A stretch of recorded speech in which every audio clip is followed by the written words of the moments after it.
Live. Hello, hello. Welcome, welcome. We are just a little early, so go ahead and get your water or your note-taking materials and definitely bring your questions. I'm Lee Oyahara of Asian American Podcasters Association. Almost forgot where I was. And with us today is our special guest, Danny Ozment of Emerald City Productions. But first, I would like to make sure that you all remember Danielle Desir. She's not only a member of AAP, but she's also the leader of Women of Color Podcasters. And she is a co-producer of podthon.com, as is AAP. And Danny is a huge supporter. So, Danielle, I'm just going to bring you on for a quick moment so that you can share couple of words before we then have you go to the chat box moderation section. Yes. Well, I am super excited for this conversation. Last week, Danny joined us over at WC Podcasters, and he dropped so many gems, really thought-provoking ideas on how we can produce better podcasts, how we can better serve our audience and put them first. So I'm very, very excited for this conversation here at AAP. And a special thank you to Danny again for being a supporter of Podthon. We had over 30 incredible speakers from all over the world this year, which was very, very exciting. So we are enjoying continuing the conversation. And that is it for me. Welcome, Andy. Hey, Danielle. Hey. All right. So now, as you know, Andrew Wong is the co-founder of Asian American Podcasters Association. He's joining us to have an amazing conversation with Danny Ozment. And I can say that because when we had the conversation with him last week in Women of Color Podcasters group, the nuggets were just falling from the sky. It was like panning for gold in Alaska, y'all. I swear. So, Andrew, would you like to say anything before we get started with Danny? Well, I'm the newcomer here, so I'm looking forward to today's session, and I look forward to learning a lot. I want to see gold nuggets falling from the sky. Yes, catch them all. All right, guys, I'm going to leave you. I'll be in the chat if you need me. Have a good time. All right, bye. So everyone, you all need to know, this is what you need to know about Danny Ozment. Okay, you ready, Danny? So sure. He went to conductor school. So he's a musician, very talented, performed at the Kennedy Center, among other amazing places. And with his business skill set, his leadership, his marketing, you know how we all have a different skill set. We have a bunch of them. Well, Danny has them all. And that led him to podcast production. But the one thing that sets him apart is that in his life, he came upon something challenging that has changed his perspective to include a more diverse outlook and view on things. When a few years ago, he and his wife have a child, and the child, she sustained a brain injury, and that opened his eyes to a walk of life that he had never imagined. And so this is one of the reasons his perspective has created him a position for him to support groups like WCP and AAP. And we cannot wait to share with you the information that he's going to share with you, his high-end podcast production service, Emerald City Productions. He does it all. So he has a lot of the answers that you may be looking for today. Danny, have I missed anything? I don't think so. I think that's a good start. Okay. And the thing is, he wants to help folks get their stories heard. And he does have an amazing roadmap checklist that we'll put in the chat in just a bit. But Danny, let's just start off. Let's just kick off. So for those of us who are in the middle of our podcasting journey, maybe we have 15 plus episodes.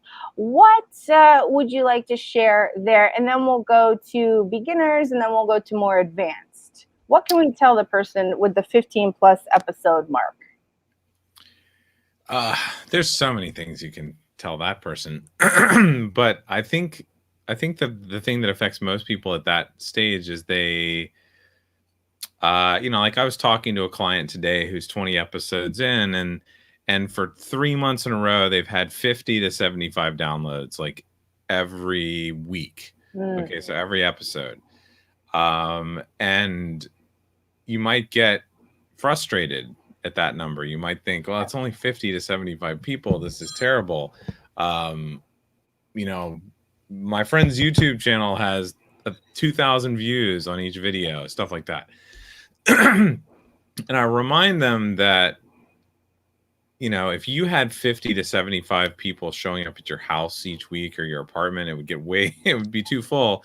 And that would be a significant number of people to talk to. And you have to remember that, you know, you're speaking for 20 minutes, 30 minutes, things like that. Yes.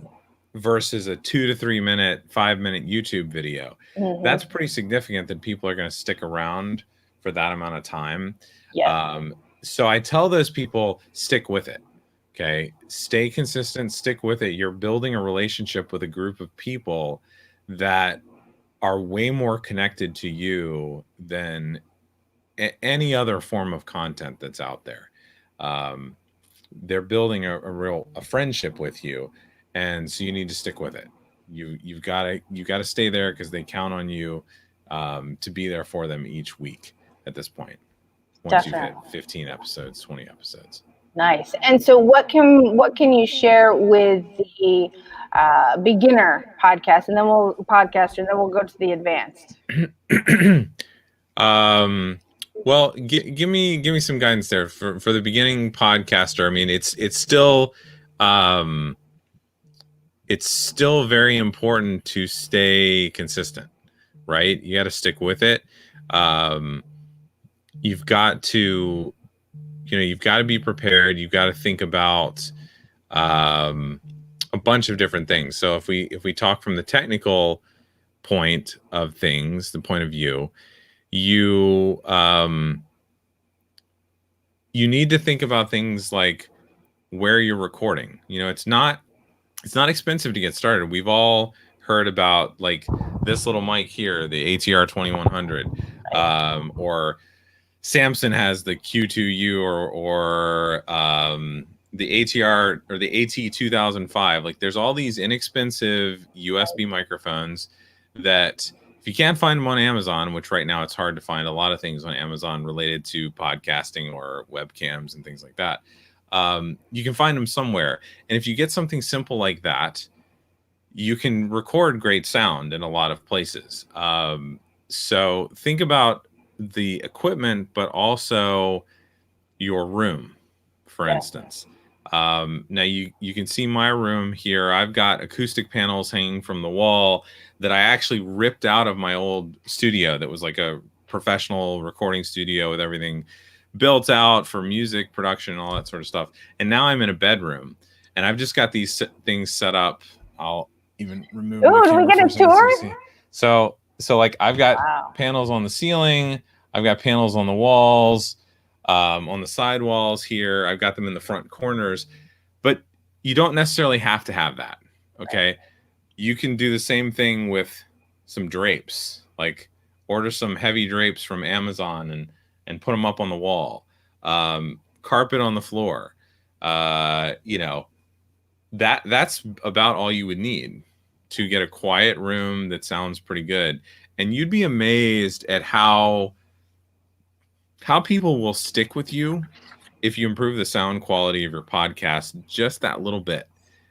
If you get rid of that annoying room reverb because you're in a New York apartment with wood floors and 9-10-foot ceilings and stucco on the walls and plaster and things like that are really reflective. If you can get rid of that and you can make it easier for people to listen to your show, then the content goes even further. That's right. So that's the technical side of things. But then in terms of, I think we lost Lee.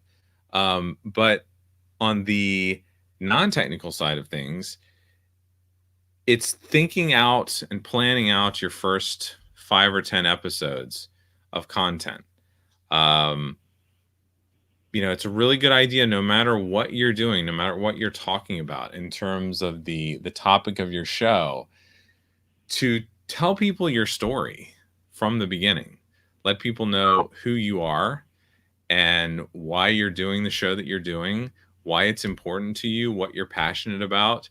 If you are doing some type of show where you're coaching people in something or you're teaching people something, you know, let them know the common problems that people face. Let them know the topics early on that you're going to talk about. I tell a lot of my clients, by episode 3 or 4, start answering those common questions that you get all the time. Give people value right away. Answer those questions. Can you give us an example of some of those questions? So like for me, if and I think I did this on my own podcast, the questions I get about podcasting all the time are, what type of format should I have? Like, what type of show should I do? So I answered that really early on. How do I make money off of a podcast? I answered that right away. What was one of the other ones again? I have a whole, like, if you get that roadmap, and there's some things like I have a whole PDF of that you can have access to that has like 8 common questions. Nice. So it's things like, how do I do interviews? How do I get good sound quality? Things like that. And so I would answer those. Whereas someone who maybe, someone who's coaching consultants, like saying, I'm going to help you start a consulting business because you want to leave your day job. Well, one of the common questions might be, what should I do to be more successful on sending proposals and getting them accepted? Or what should I use for project management? What system should I have in my business that will make it more effective? Things like that. And that's because your show is about podcasting, right? Yeah, that's because my show is about podcasting, how to podcast, strategies for all different types of businesses, and how they can use a podcast, from the local real estate agent and personal injury attorney all the way up to the speaker coach, marketing guru that is starting a course, all the way to the person who's talking about one scientific field, or the Walking Dead fan fiction podcast. It's all podcasts can use relatively similar strategies. It really comes down to just knowing your audience, like finding out who's listening, or ahead of time deciding, okay, this is going to be my ideal listener. This is my avatar. So I'm going to create a show that speaks to that person. Yes. And speaks to that little niche. And I'm going to give them what they want, because, that's why you can create a podcast about anything, and without promoting it, just putting it up on Apple Podcasts, you can get 15 downloads. Like, without telling anyone, you'll get 15 downloads a week, just because people will find it. You know what I mean? Sure. Like, people will just be searching for stuff. So. Well, speaking of searching, what is your thought on SEO and podcast titles? And this and the information you're about to give us, when you're watching this as a viewer, if you have a podcast name, you can always change the name. So let's hear what Danny has to say about podcast naming and SEO. So, this is a good question, because like every discovery call that I do with a potential client, this is like the first thing that I find out. And I come at it from, do you already have an audience in some form or another? Like, are you a blogger that's wanting to start a podcast? Are you a professional, a consultant of some type where you've got an email list of 1,000 people? Do you have a Facebook group that you started on a certain topic and you've got 1,000 people, 2,000? I even had a blogger like came to me with 15,000 people in a Facebook group. Wow. And had been blogging, and that was it, and needed some way to connect more. So if you have an audience, if you have something that you can launch to, you could call it the Danny Ozment Show, because the title is not necessarily going to matter as much, because people kind of know who you are. You've got a group of people that can be your ambassadors and go out and start to promote your show. If you are starting from scratch, if you have no audience, SEO is insanely important. What do we need to do? So it starts with, oddly enough, like I used to focus a lot on the title of the podcast and start there, but I now start with the website. Okay. Because the number one way people find podcasts, and going forward, this will be even more important because Google Podcasts exists now. A web search is going to be the number one way people find a podcast. And the search results are going to prioritize, and already are, podcasts, right? Video, images, podcasts. So you want to make sure that your website SEO is together. So it's not just, it's regular blog posts, it's regular content being added that mention the keywords that are going to drive people to the content that you're creating. And then you can think about the title of the podcast. So yes, if you're starting from scratch, SEO is important, and you need to have some, you need to have keywords in your title, but you can't have too many, right? Because we've heard about keyword stuffing and Apple. If you have the 14-word title that has all the keywords that you're potentially looking for, Apple might take notice. Or if there's a colon in your title, or a semicolon, or a dash, something that allows you to say, or if it's the real estate investment show, similar to shows done by Joe Rogan and Mark Maron and Tim Ferriss. Like, if you just start name dropping, not a good idea in the titles. They're going to grab stuff like that. So pick the 2 or 3 keywords that would really work. The funny, punny, creative title is nice, but if you're really looking to find people, it's better to have the straightforward title that people get. So like right now, I have a real estate investor in Quebec who is starting a podcast. Well, his show is going to be called Real Estate Investing in Quebec. Right? Wow. Because he wants to find people listening in Quebec who want to learn about real estate investing, because he knows that he can help those people. But at the same time, he's trying to create a network of investors that he could potentially get leads from or provide leads to.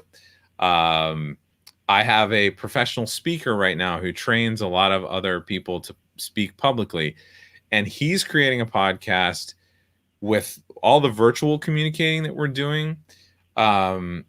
He doesn't want to just talk about virtual communication or intrapersonal communication or interpersonal communication, which he's an expert in all of these things. He just wants to talk about communication so that people can influence and have impact. So his podcast is going to be communication for influence and impact, because those are keywords that people are searching. Like, how do I speak more confidently? How do I communicate with my partner? How do I, all these things he's going to talk about. And so he wants to find all those people. And then, because the way the search engines work, you can add a lot of stuff in episode titles and things like that. But in general, like I said, the rule of thumb is, if you have an audience, you got a lot more flexibility because you've got a platform to launch from. If you don't have an audience yet, SEO is much more important. So picking the 1, 2, or 3 keywords that are really going to fit your show and the topic and the subject matter of your show. Wow. That's really good advice. And so, Andy, do you have anything to add or ask before we go on to the next section of the show today? Danny, I love that you talked about things to think about for podcasters, especially in planning. The things being like, identify your audience and answer the questions that they want to know. That sounds like really common things for any content marketing. Like, you could be a blogger, you could be a YouTuber, you could be a podcaster. What are some of the unique things to podcasting that podcasters should be thinking about?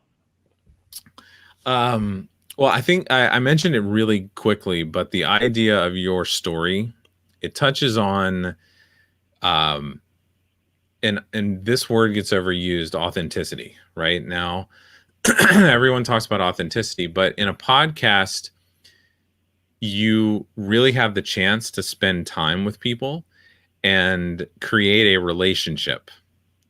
a conversation in a way. So again, there isn't too much unique about podcasts. It's just in the way that it's done and the amount of time that you can spend together building a trust relationship that, like with a blogger, with a YouTube channel, you're getting information, you're learning things, but you're being entertained, or you're just at that sort of surface relationship. Whereas with a podcast, people get that primal connection of, oh, I'm hearing this person talk about this problem, but then share a story from their own experience that makes me understand them.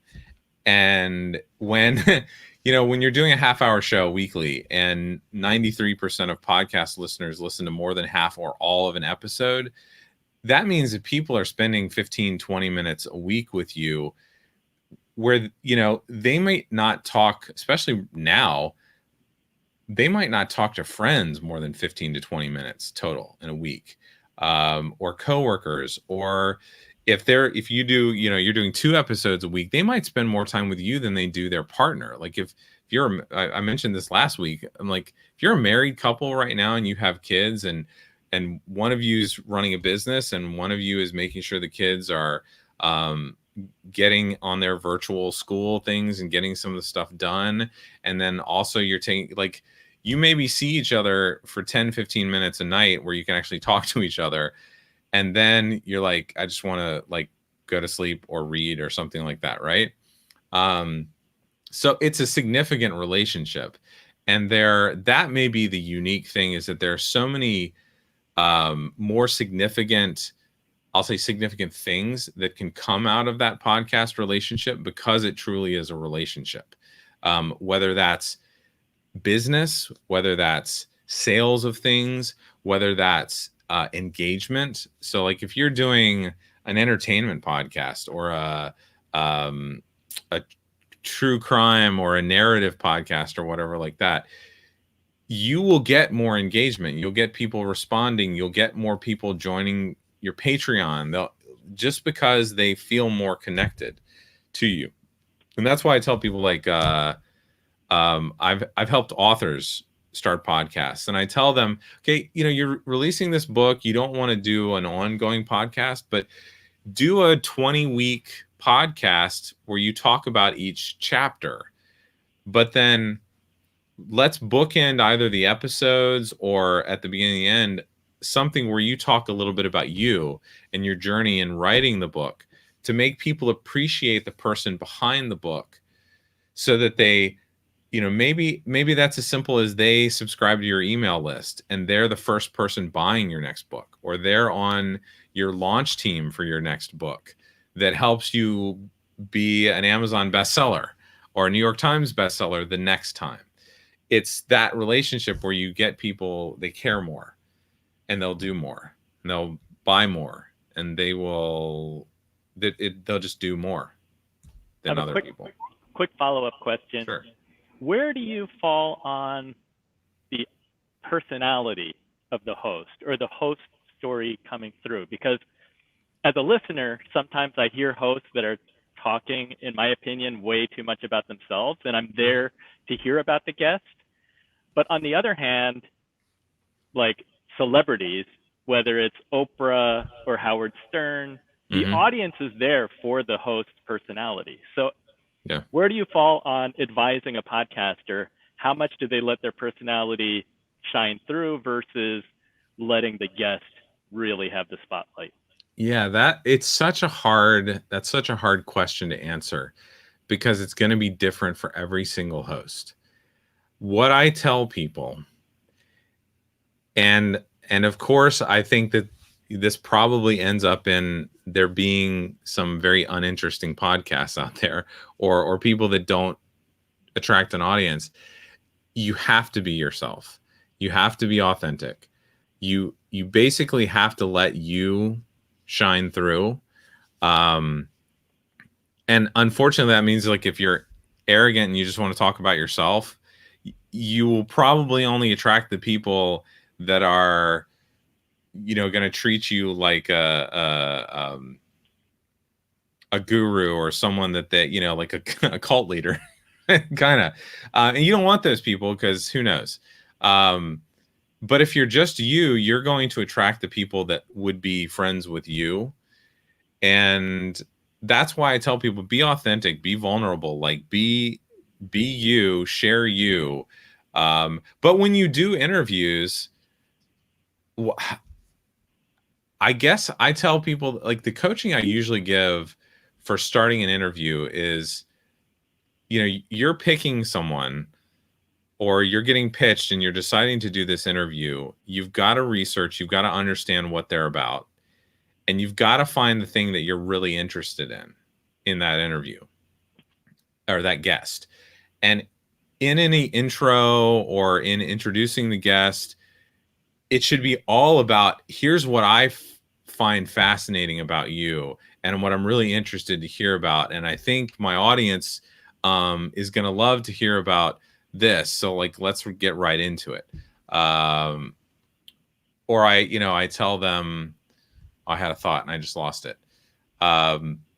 It's about that. It's like, only choose things that you're going to be passionate about or interested in. Yes. And your genuine interest will shine through. So you don't necessarily need to worry about what people will think in terms of personality.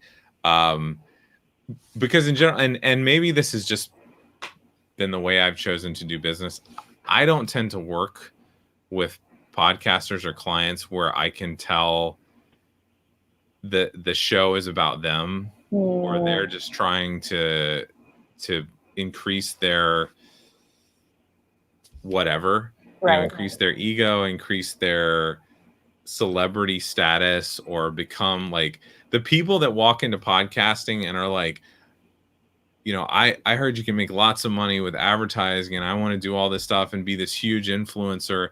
I don't work with those people, because I'm like, no, for me, like, the first questions I ask people, and I'm totally stealing this from Mike Kim, who's one of my clients, who works on personal branding.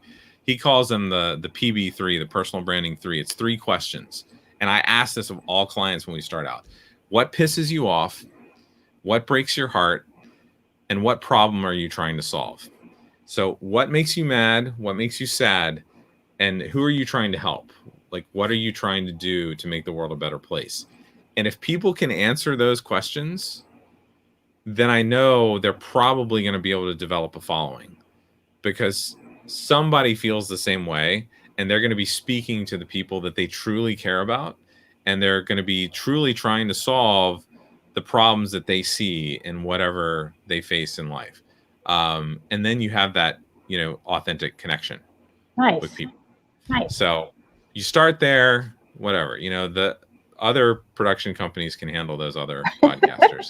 Well, your Emerald City Productions is a higher end service, and you cover everything. So someone can just hand you a track and walk out, and you'll have everything done with social media, everything. And so we do have some questions. So Sure. The first one is, how often should you have guests? Every other episode or a different frequency? And then we've got a question about books. Okay, cool. Let's start with the guest one. Okay. So my accountant always jokes about this, because she's always saying, she answers every question with "it depends." So how often should you have guests? It depends. It really depends on the type of show, the intention of the show, the why. Like, what are you trying to do with your show? And I will tell I'll take if the podcast Read to Lead, Jeff Brown's podcast, where he interviews every week. He interviews a different author,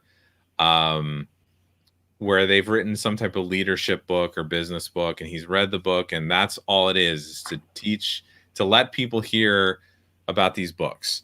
So he interviews every week, right? Because that's his show. That's what it is. He's a former radio person. He's got that background. For a lot of people, they've got an idea, or they've got a certain passion, or they're an author. Like, I was talking to an author today who writes fantasy, like urban fantasy. And she's got a noble, a loyal following. She does tables and booths at Comic-Cons and things like that, and she's built up this following. And so for her, I was like, well, the show should be mostly you, because your fans are going to be there for you, and they're going to want to hear more about the characters and all this sort of stuff. And so that would be, like entirely the host. For most people, it falls somewhere in the middle. I tend to say, if you're talking about something, you're most likely trying to establish yourself as an authority or an expert in something to help people. So really early on, first episode, you tell your story. Second episode, you tell, like, why are we doing this podcast? What's the point of this podcast? Really quickly, then I'm going to help you solve the most common problems I see or the common questions I get. And then we're going to explore that a little more. I tell people at that point, now engage with your audience. Like, say, hey, what questions do you have? If you could spend 15 minutes with me, what questions would you ask me? Could you email me, or could you message me on Instagram and let me know? And then you do some episodes where you're answering your listeners' questions interspersed with some of the other stuff you want to teach.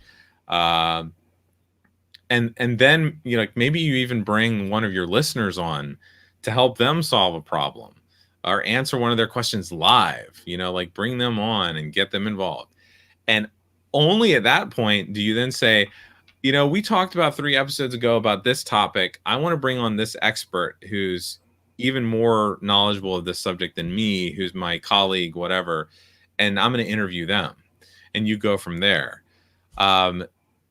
That's kind of like, I think where most podcasters fall, is you want to bring on people to interview that know a little bit more about something than you do, but aren't going to make you look bad, like you don't know stuff. Like, you want them to dig deeper into something you've already talked about, and you kind of want them to back you up and show people, like, hey, oh yeah, Danny does really know what he's talking about, because this person also went there and they know what they're talking about, and they reinforced some of that and gave us some new information. So that's like, once a month, twice a month. Once you really get into it and you're 50, 60 episodes in, yeah, do 2-3 interviews a month, because most likely you've talked about a lot of stuff. I have one client right now who's a parenting podcaster and helps parents be better at parenting these days. Recover from trauma, parent differently than their parents, new styles, things like that. And she usually does, admittedly, she's 200 some episodes in at this point. She's doing 6 or 7 interviews between every solo episode. And the solo episode might be her answering some questions or talking about a book that she read. So she's not really doing a lot of teaching anymore in solo episodes. She's doing, she lets some of her knowledge come through in the interviews, in the really deep and pointed questions and responses that she has when she's with a guest. And then, like, once a month or once every other month, she does a co-hosted podcast episode with one of her friends who is also a parenting counselor. And they talk about, usually it's, hey, we got this question and here's an example that happened this week with my own daughter, and I had to deal with this, and this is what happened. So it's very still much, it's about them, but it's not an interview, and it's engaging with the audience. Well, I lean much more towards engagement now. That's an interesting concept that you bring up, is as opposed to just a guest, have co-host appearances occasionally. That's a nice way of doing it. Find people from your own industry that you hang out with, or someone you met at Podcast Movement, or someone you met at Podfest or something like that, that's in the same industry, and share the content. Like, when you're starting to run out of ideas, or you're like, oh gosh, I don't have a episode for 2 weeks from now, call up that person and be like, hey, can we hop on for a half an hour and just discuss something? Yeah. I get those episodes all the time from clients where they're like, oh, I just ran out of time this week, so I called my best friend who's also an HR speaker, and we talked for half an hour about life and the pandemic and like how this has affected our businesses. And those end up being some of the most downloaded episodes because people love that. They love real life. That's why reality TV has persisted, right? Another friend, so Mike Kim that I mentioned with the personal branding questions, he did this really funny thing last week on Facebook Live where he's doing some Facebook ads, and the people that are helping him with the Facebook ads were like, hey, can you shoot a minute-long video talking about this lead magnet that we're going to be promoting in these ads? And he's like, sure, cool. And so he was like, well, you know what I'm going to do? I'm going to hop on Facebook Live and go live with me trying to film this minute ad. It'll be cool. It'll be like 5-10 minutes. People will get to see behind the scenes. 55 minutes later, he's still trying to record this ad because he keeps messing up, and he's like, you know, dropping F-bombs and like smacking himself in the face and stuff like that because he just can't get through it, or it's just not, he's not enjoying it. And it's got so many more views than any video he's done because it was real. And it was like this guy that, you know, has a really big following and lots of people listen to his podcast is a normal person that makes mistakes and has trouble going on video and getting it, nailing it. And people think of him as like, oh man, you're a great speaker and your podcast is so professional. And he jumps on Facebook Live and shows that like, yeah, even I struggle. And like he lives in a little apartment right now. And so he's shown like, hey, you know, my video from this side looks really great. But if I turn it around, here's all the clothes on the bed and here's all the stuff in the corner and here's my workout stuff because it only fits here. It's like, hey, here's real life. You know, like I'm helping you and I'm helping you learn marketing and branding and things like that. But I'm still just a regular person. There's no Lamborghinis and whatever, like a lot of the YouTubers. Right, you know? right. If you're a podcaster, you're real. Yes. And I think that, so to sum up, the answer is check it out, try different things, and be yourself, be real. And some of the episodes where you're being real may get you the most downloads. And so I'd like to segue to another question, which is, this is from Kim Young. Hey, Kim Young, thanks for watching.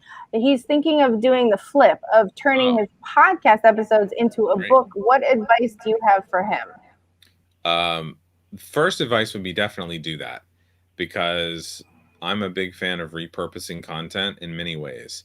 We talked last week on the other call about how, you know, you can record your podcast live on Facebook. Like, you know, if we were doing a discussion and this was going to be an interview for a podcast, boom, we've got the live video. We've got that channel covered. That video is going to replay. We could then easily, like, especially if we're doing StreamYard like this and we got the nice border and all, we could then take this and put this over on YouTube. And there's actually services that will do that automatically and just shoot it over there, right? We are live streaming to YouTube as well. Yeah, so you do it at the same time, and then it's there, and you've got those audiences, and you can pull the audio, and you can edit that in your podcast, and you can transcribe it, and you can get, you know, a copywriter that specializes in content writing to turn the transcript into 3 or 4 blog posts, and you can create ebooks like and in little snippets, and then yes, turn your podcast episodes into a book. There are, and I can't name any off the top of my head. But there are plenty of ghostwriters that for a few $1,000s will take, you know, 30 episodes and an outline that you've provided and turn it into a book. Amazing. I'm pretty sure, like, I know of 2 or 3 podcasters who've done that multiple times already and actually had a good bit of success with, you know, their books ranking pretty highly in Amazon. So we're not just talking about like, hey, I do this interview podcast. Could you just listen to these interviews and transcribe the interviews, and we're just going to put them in book form, or pull the most interesting stories. I've talked about these 4 major topics, and I want to do a book around this. And so here's 40 episodes. Can you transcribe them? And that's your research. And then can you write a book? You know, you'll hear my voice. You'll kind of get how I talk. Here's my blogs. You kind of see how I write. There are people that will do that. And when I say a few thousand, I mean, there's people from like $3,000 to $15,000, $20,000 that will do that. Like the $20,000 people, they want to sit with you for a weekend and ask you some questions as well and interview you. But if you don't fancy yourself a writer, but you know you need to have a book or you want to have a book, that's a great way to do it. Outsource. Yeah, outsource. Because I mean, you think about the time that you're going to spend writing a book. Yes. You know, 2,000, 3,000 words a day. That's a while. And the podcast saves a lot of time because in 30 episodes that are 30 minutes long, that's hundreds of thousands of words. And there's your book. So it just needs to be structured. It needs to be cleaned up.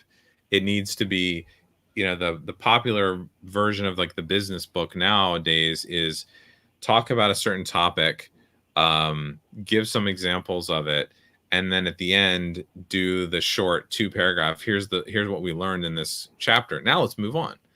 And that's an episode. Really, a chapter is an episode for a lot of people. Yes, great. And then people can read it on the toilet and, you know, they can get through it in like 5 minutes, right? You got that the 3-4 page chapter. That's an episode. You know, and especially during these times, do not underestimate the power of the time in the bathroom. I prefer to call that the reading room myself. Yeah. Right? Library, second office. Yeah, I will tell a story. Like, if you've heard me speak at any of these conferences, I open up all my talks with I ask people, I say, okay, you're at a podcasting conference, so I can assume certain things, but like, how many of you have listened to a podcast in the last 24 hours? And like, you know, lots of hands go up. And then I say to them, okay, how many of you have listened to a podcast while getting ready in the morning? More hands. How many of you have listened to a podcast in the shower? How many of you have listened to a podcast while sitting on the toilet? And hands go up and I raise my hand. Everybody laughs. And then I flip to the slide that says you've been naked together. And I'm like, this is the power of the podcast, is people are listening to you when they're like in vulnerable states. There's an intimacy level when listening to a podcast that you just don't have. Because like, yeah, yes, I guess people watch YouTube in the shower and stuff like that sometimes, but more people listen and you've got this connection, and people invite you into their lives in ways that they don't invite YouTubers or bloggers. They're not reading blogs all the time. They're not reading blogs while they're driving and they're alone for an hour or a half hour commuting. They're listening. Yeah. Great. Okay, so we have a lightning round of 2 simple questions, and then Kristen has asked a really good question. So the first is, do you recommend sending your guest questions ahead of time? Yeah, I do. I think that's nice. And to flip that, if you are a guest, if you're trying to get on other shows to promote your podcast, which is a good idea, not if you're like being really salesy promoting, but going on to help people out, it's a good idea to have a press kit or a bio sheet or whatever, where you've got your bio, you've got, hey, here's the link to my headshot. But here are some topics that I'm really an expert at. And here are some questions you could ask me. And here are my answers. Oh, good point. So you can do it both ways, where if you provide that to a podcast host, they love you even more because you've done their work for them. And then they can maybe answer some follow-up questions that go even deeper in a certain way. So yes, send it ahead of time, and yes, have questions that you can get asked. And have that press kit. Yep. And a press kit can be one sheet. It doesn't have to be pages. You'd be surprised, yeah. Right? Like I have clients that have, 10, 20,000 downloads per episode, and they still have guests, big name guests that come on their show, big name for their industry or whatever, where they're sending you this headshot that's 200 kilobytes and it's grainy, and we're trying to turn it into social media, and it's just like, and they've got, you know, they're talking to you on their MacBook Pro built-in microphone in a wood floored room, and it's just like, if you're getting invited on a show that has those download numbers, or you know this person is like, if you've seen this person speak to 5,000 people at a conference or something like that as a keynote, you can guess that they probably have an audience. Be prepared. Like, have a good podcast microphone, or at least earbuds with a microphone. You know, provide them a headshot that's high enough resolution.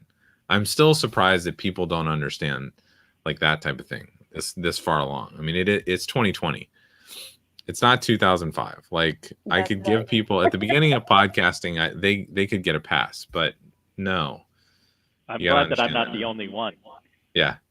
Danny, when your client is on the call with a guest and the guest is trying to talk to the microphone of their MacBook Pro, are you on the call to step in?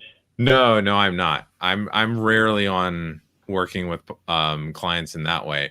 But again, if you download my roadmap, and full disclosure, you will download the roadmap, and on the thank you page for the roadmap, there's an opportunity to buy like a little thing. I think it's like $97, but it's a whole collection of PDFs where I have my pre-interview checklist, my pre-recording checklist, those common questions.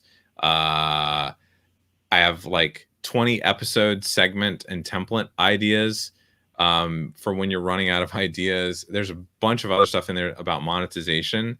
And that pre-interview checklist I send to all my clients so that they can go through it, so that they know ahead of time, like, to tell the guest, hey, have these earbuds, or this is how you use Zoom. Don't, if you've got earbuds where the microphone is going to be dangling right here, hold it off your shirt so that we don't get the thing, stuff like that. Be in a room that's quiet. Don't try to do this on the subway or walking down the street. This is not like just a call where we're going to talk about something. This is a recording. I even try to push my clients to talk people through local recordings, to say, hey, if they've got a Mac, ask them to open up QuickTime real quick, select the microphone and hit record, because most likely they've got 30 megabytes available on their computer. They can record the interview and then send it to you. That's right. Okay, so what is the average number of downloads for new podcasters with a small audience? Oh, that's a hard question to answer. Okay. Because it really should we skip it? So we'll go with the industry numbers. Like, the average podcast gets around 115, 120 downloads per episode. So that's the average. Top 20% is 1,000 downloads per episode. Top 10 is 2,000 downloads per episode. So that kind of gives you an idea that if you're just starting out and you got a small audience, if you're hitting 50, 75, 100, 200 downloads, that's pretty good. Like, that's better than average, and that's a significant number of people for the amount of time that they're listening. So I often tell people, focus on who are you talking to. Go for quality of audience versus size of audience. Like the client I was talking about earlier that's been steady at 50 to 75. I was like, well, you know what that means? That means that the people that subscribed at the beginning, or and then shared it, all those people have stayed. So now let's do a big social media launch type thing, or let's start, you should go on more other podcasts and share your expertise, and then tell people, hey, check out my show. You should check out episode 15 because we talked about this topic about business insurance. And why online businesses need business insurance. And we went much more in depth than the one question that I was able to answer today. Something like that. You connect people back, and that's when it starts to grow, is reaching out and borrowing audiences, continuing weekly to ask your audience to share it, continuing every few weeks to talk about something that's happened in your life, to reveal that you are a real person, someone to help people connect, and then they feel more interested in sharing what you're talking about, or sharing the podcast, or sharing how you've helped them. I have a client, I think I talked about it on the other call last week, where she was just a therapist and just started out because she was seeing consistent issues with all, patients coming in to work with her. And she was like, I know there's more people struggling with this, so I'm going to start a podcast where I can just share, like, here's the experiences I'm seeing people have, and here's what I'm offering to help them. Maybe it'll help the people listening. And that was 5 years ago. And now she has hundreds of thousands of downloads per month because people have shared and shared and shared. And then a couple places along the way, some relatively well-known comedian listened to it and was like, mentioned it on another big podcast. And then a couple years later, another person who had heard about it from that podcast mentioned it on their podcast that had lots of downloads. And it just, like, her audience went up and up because she was helping people and she was connecting with people.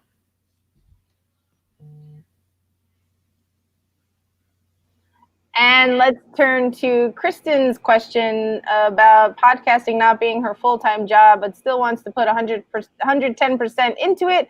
How do you recommend balancing work life and working on the podcast effectively? Gotcha. Yeah, I used to be, because I was in music production, and I am a little bit, like, attention to detail is really important to me. And, I'm one of those, like, inbox zero people, where the people that I see their iPhone and has like 55,000 new emails in their inbox, I'm just like, I can't handle that. It makes me sweat.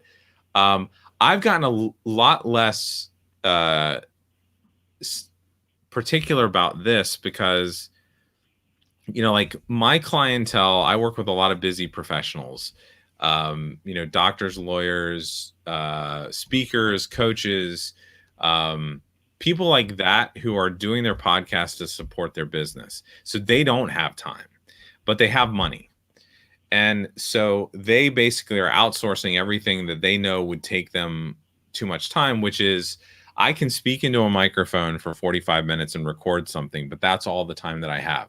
So they wouldn't have a podcast if they weren't getting help.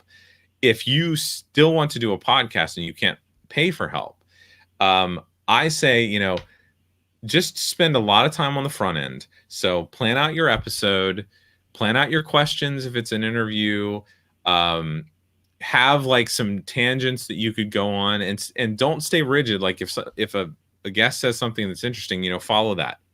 But plan it out, be ready, have a good recording setup. Do some of like the Toastmaster things where, like, have someone you live with tell you if you say a lot or something like that. Start to practice that stuff, because then you can record something, and you don't necessarily have to have music at the beginning or a big intro or anything like that. You could record something and send it to Ophonic to have it mastered for free, and then post it. Like, just get it done, get it out there, and start finding that audience.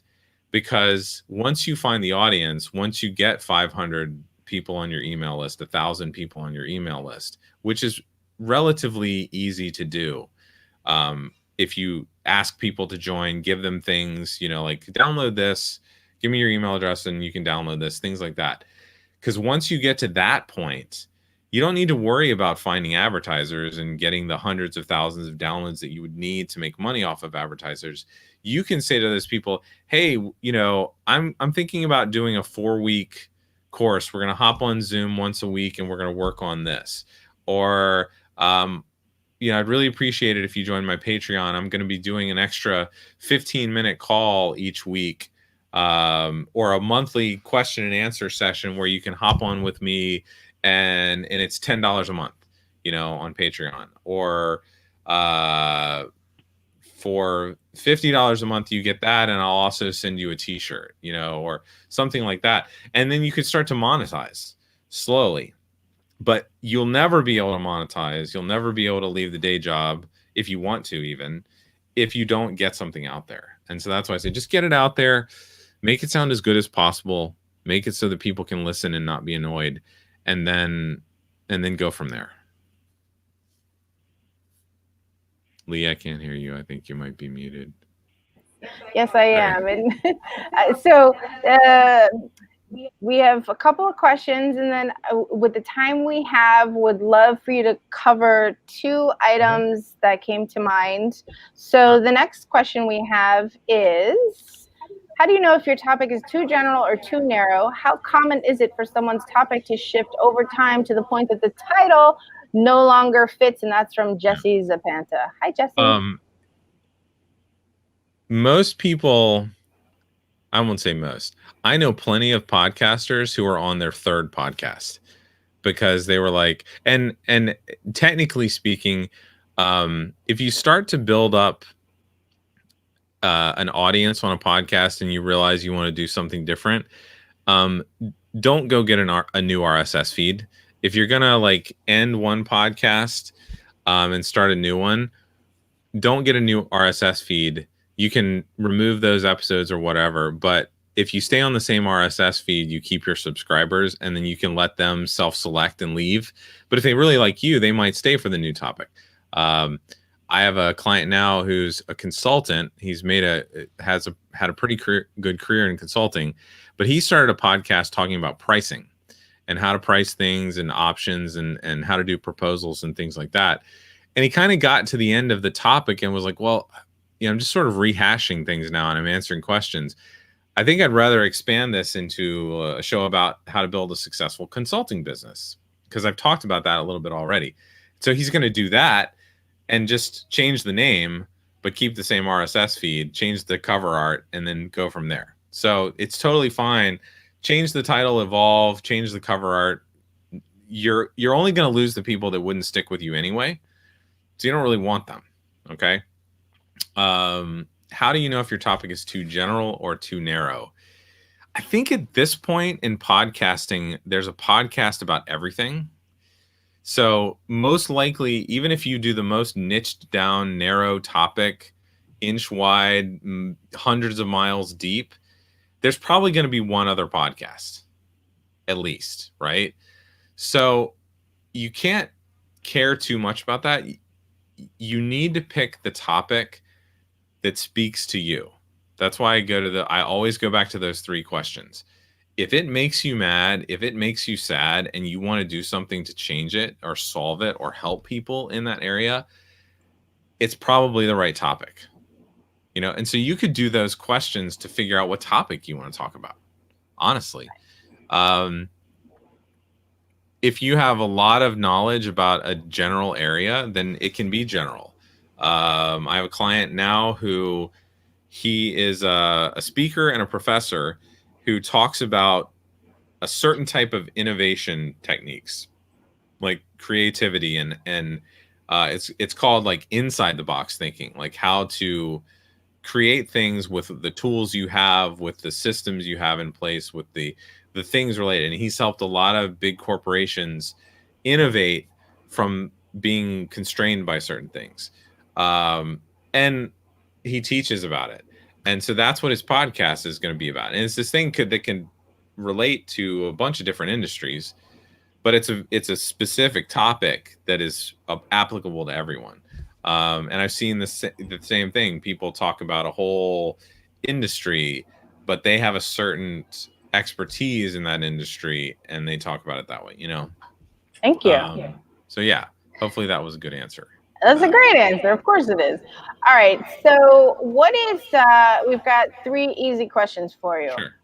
For the more advanced person, what is one thing folks can do to improve their sound with the microphone they have, if it isn't a dedicated dynamic cardioid, or even if it is? You had said we were going to give tips for the beginner, the intermediate, and the advanced. And this is about podcast production. Sure. So this is a technical question. Yeah, this applies to everyone at every level. It comes down to your room.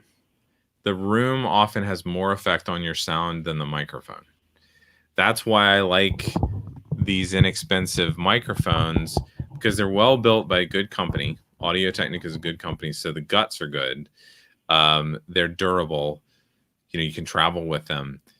But if you don't have a space where you can put drapes on the wall or things like that, you might have a closet. Like I've seen not even walk-in closets. I've seen plenty of people set up in their just regular closet and pull the clothes apart and put the microphone in between the clothes and pull their chair up to the closet. It's as simple as that. It's as simple as get in as quiet a place as possible.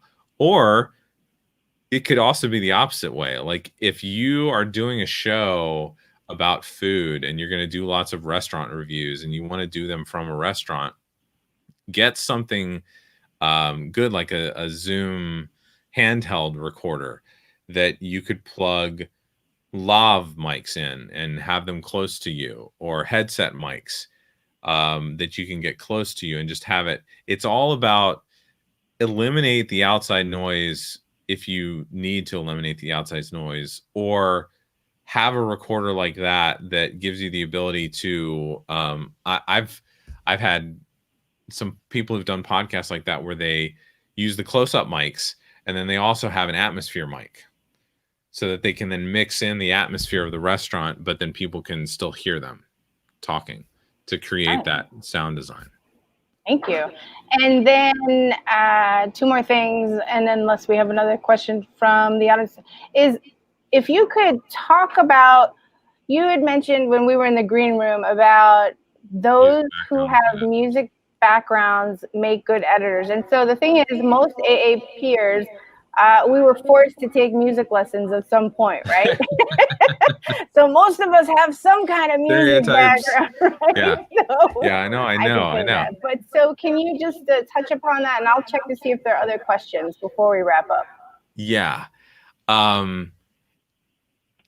People that have music backgrounds, especially if they got past like the first couple of years of lessons and things like that as a kid, if they got to the point where they were starting to play music with other people, or they were starting to perform and really be musical, like they were expressing emotions through music, they understand rhythm, they understand push and pull, they understand that even in a conversation, there are natural pauses, there are natural moments that carry emotion and weight to them.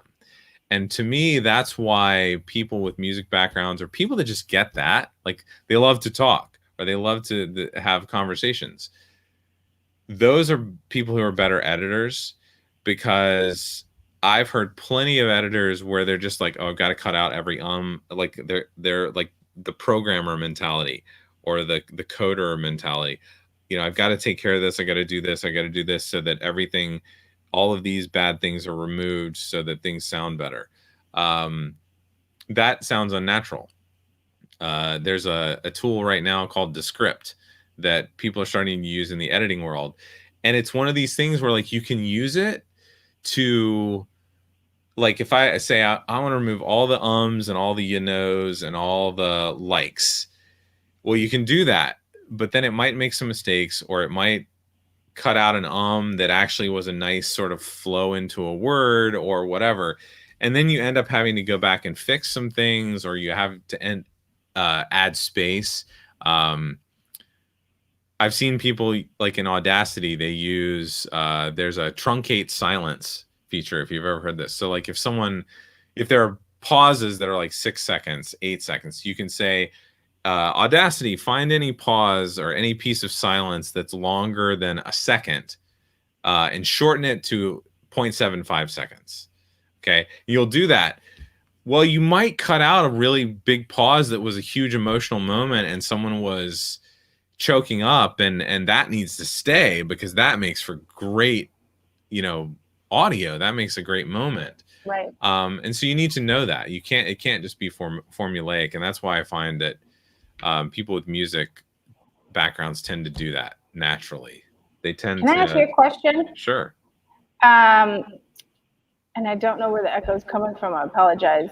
So when I edit, I close my eyes when I'm trying to figure something out. Do you guys close your eyes at all, or no? No, I might fall asleep. Sometimes. There's sometimes where I conduct. Like I have a couple of meditation podcasts where like they have like a little gong or a little bell that happens to start the podcast. and I will literally sit there, and when the person finishes the introduction and talking, I will breathe and go like that, and that's like, I know that's where the bell goes, and I put it in because I feel it. But that may be unique to me because I have that background of conducting and feeling like how a piece of music flows. I'm talking about just the simple like give and take, pull and pull of the conversation that a lot of times can get destroyed if you don't know what you're doing or aren't thinking about it in that way. Thank you. And Sure. as we wrap up, the one thing we talked about before is your LinkedIn course, which I didn't know you had. Yeah. So how do we, if we don't have a premium, tell us how we can get to your course? Because it's supposed to be amazing. Yeah. So I think last time we put my Instagram, I'll put it in the chat. I think it's instagram.com/ let's spell my name right. Danny Ozment. If you go there, go to the link in my bio. There, you can, if you don't have LinkedIn Learning, which is it's a separate membership to the LinkedIn membership plans. I think there's some LinkedIn memberships where it's included. But if you're doing LinkedIn for free, go to the link in the bio. I think I have in there now, it's like a free 30-day trial for LinkedIn Learning, which would be definitely enough time to take the podcast course. It's called Producing Podcasts. I don't know why they wanted to call it that. I didn't want to call it that, but that was the title that performed the best. They're very like super about SEO and it's done well. I mean, I've had like 15,000 people take the course. And so it basically, if you download my roadmap, the course is the roadmap in course form. So it's like literally every step in that roadmap with accompanying videos and visuals and walking through. And then there's like, I think the editing video is 20 minutes, where most of them are 2, 3, 4 minutes long for each little step. It's like 20 minutes on editing, and then 15 minutes on mixing, 10 minutes on mastering and how to do that. And then everything else, like how to launch and strategies you can use for launch. So it's basically soup to nuts in about 50 minutes. Nice. And LinkedIn Learning, if you get the membership, it's a really great platform. There's thousands of courses. And the cool thing about it, so they bought Lynda, if you remember Lynda, Lynda. Yeah. These are curated courses. These are courses produced by them. They're doing them all remotely now, but like the people that they pick to be what they call an author of a course, they fly you out to LA, and they have this whole complex where they have studios. And so like I was in a whisper room studio because I wasn't actually going to be on camera. It was just voice and screenshots. But it was really kind of trippy. It was like sort of like an alien pod farm, because it was this room with like 50 whisper rooms and booths and like air vents coming out of each, so that they could be producing hundreds of courses at a time. Wow. And they also have like kitchen studios and other types of studios where they can do bigger presentations and bigger courses. So all the courses on LinkedIn Learning are really high quality, and all the people that they choose are experts. So that's why I tell people a lot, like if you want to learn something, you can start with YouTube, but like just go get they actually have people who get LinkedIn Learning memberships, and that's their form of entertainment. Oh. Like instead of watching Netflix, people will just watch courses and learn stuff. I could see that. I like that. I like that. Yeah. So yeah, I think the 30-day trial link is in my bio in Instagram. Perfect. That's the easiest way to find it. And we'll send people there too. Anyway, we have a question that came in, and background music, solo talking. Yep. Insurance. Gotcha. So bed music is what the lingo would be. I think it depends. Again, it depends on if you're doing something and talking about something where music would enhance it, like the mood of it. I have shows that, there's the sound designed narrative shows, but then I have a podcaster who does a His show's called A Startup Story, and it's similar to Guy Raz's how I made this, how I built this. I always forget what it is. But they're just interviewing founders of startups and what it was like, what their journey was like. And so, during the moving stories that the person's telling about how they, immigrated from India at 5 years old, and mom worked at McDonald's and dad worked 5 jobs and to allow them to go to college in the United States. And then they got this idea and their family was like, why are you quitting college? And like, they supported them. During those stories, I'm playing some music that's moving. If I'm just talking about regular stuff, no, probably not. But again, it's like, what does your audience want? If people like it, people get into it. If you're doing a show about gaming, you might want to play some stuff in the background because gamers would be used to hearing stuff with things going on, or if you're talking about a certain game, it might be cool to play snippets.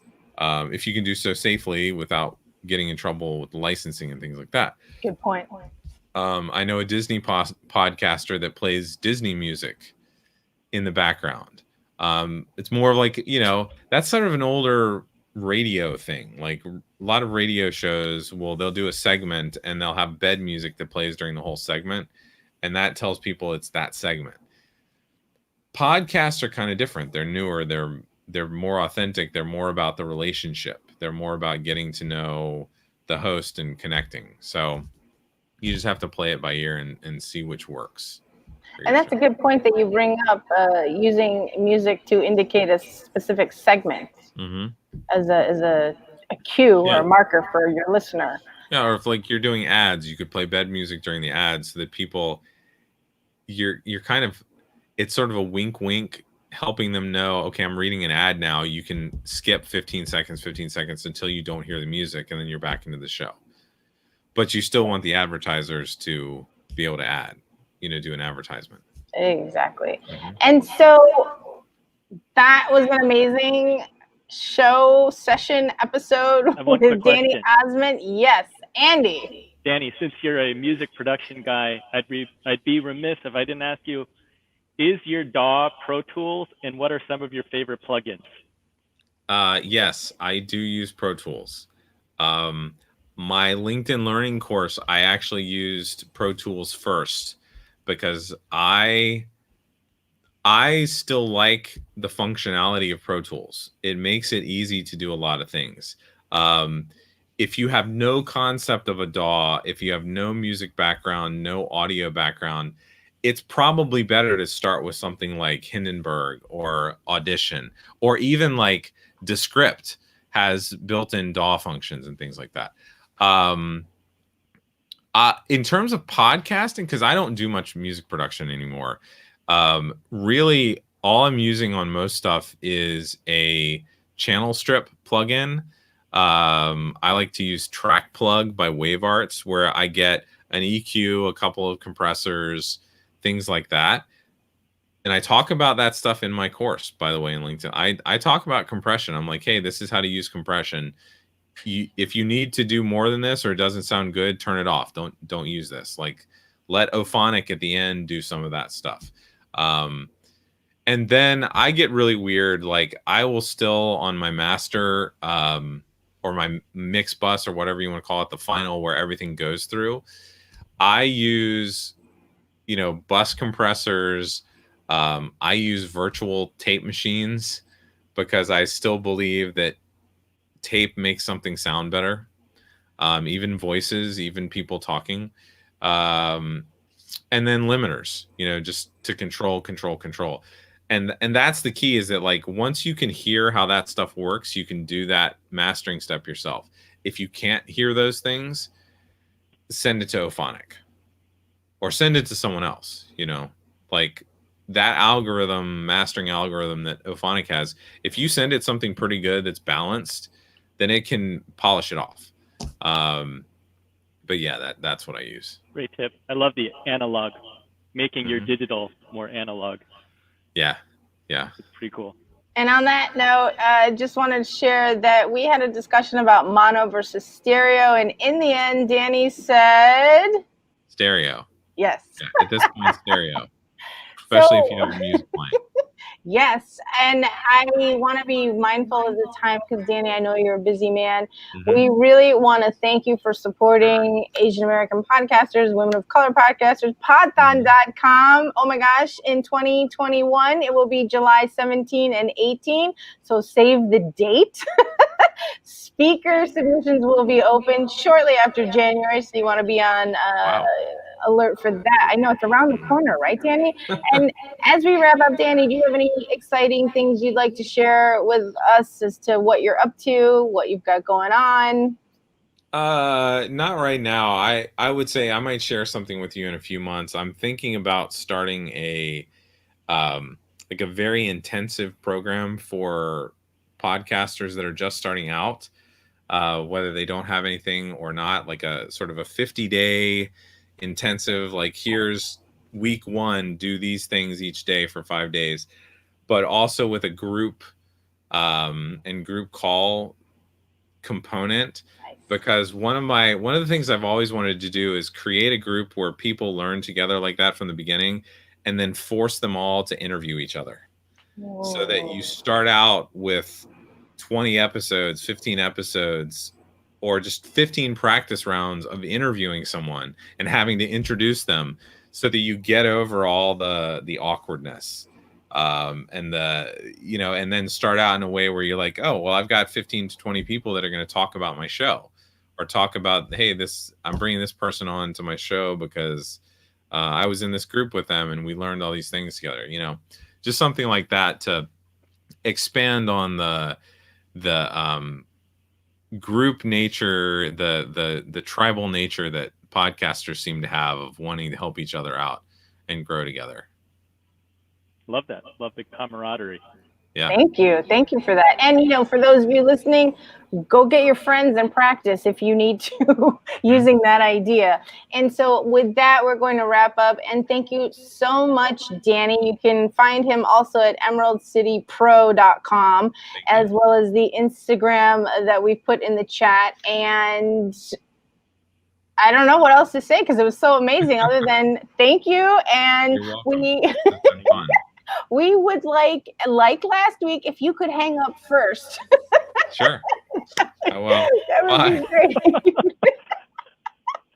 So thank you so much for those of you who joined us live. We know that you'll probably be watching this after the fact. There were a lot of nuggets. Andrew, what were some takeaways for you?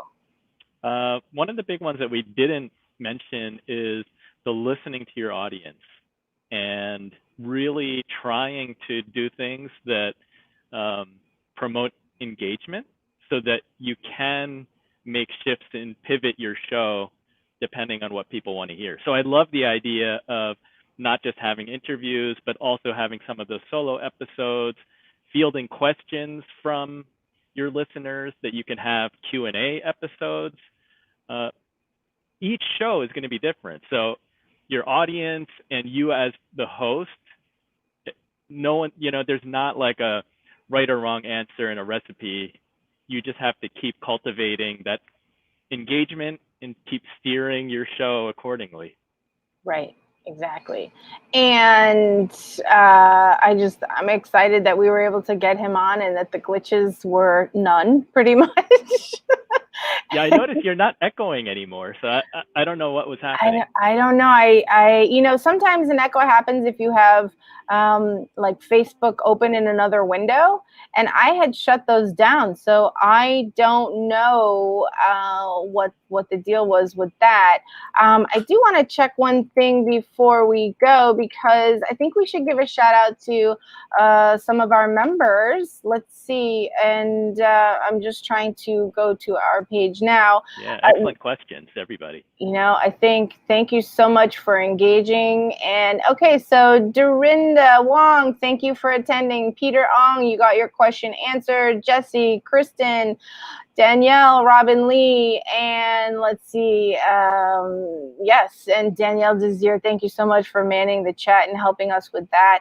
And before we wrap up, want to tell you that Podthon has the roundtable series of podcasters, right? And so the next one will be September 16th. And we do hope to get Danny Ozment back as one of the guests on our roundtable series for Podthon. And just so you know, Podthon helps pay for Asian American Podcasters Association. We are a nonprofit at the state level, working our way slowly to the federal 501c3 status. Andrew, before we end, do we have anything else? You have anything else you want to add other than you guys got to listen to the podcast?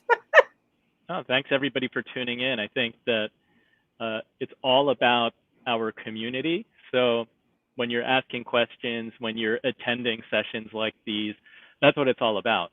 And I encourage you to continue to do that, and don't be shy. There are no stupid questions. That's right. That's right. And the last thing is, if you would like to be featured on the AAP podcast, then send us your show bio, your cover art, and what special episode you'd like to highlight. Yes? All right. So thank you so much. Take care, and we'll see you on the next one. Bye-bye, everyone.